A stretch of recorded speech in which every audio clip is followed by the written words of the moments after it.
নবীজি সাল্লাল্লাহু আলাইহি ওয়াসাল্লাম যেই গাধার পিঠে চড়তেন, নবী পাকের ইন্তেকালের পরে ওই গাধা নিজে নিজে কূপের মধ্যে পড়া নিজের জীবন দিয়ে দিয়েছে। নবী সাল্লাল্লাহু আলাইহি সাল্লামের ইন্তেকালের পরে যেই উটনি, আল্লাহ নবী সাল্লাল্লাহু আলাইহি সাল্লাম উটনি মানে মহিলা জাতের উট, এই উটনিতে চড়তেন। সেই উটনি জান্নাতুল বাকি কবরস্থানের পাশে গিয়ে এমন ভাবে বসছে, একটানা 2 সপ্তাহ কোনো খাদ্য খাবার না খেয়ে, এক ঢোক পানিও না খেয়ে নিজের জীবন নিজে দিয়ে দিছে, মরে গেছে রাসূলের বিরহ।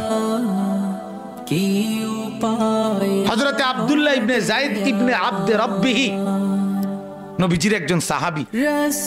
সর্বপ্রথম আজানের যে বাক্যগুলো যিনি স্বপ্নে দেখছে, এই সাহাবী আব্দুল্লাহ ইবনে যায়েদ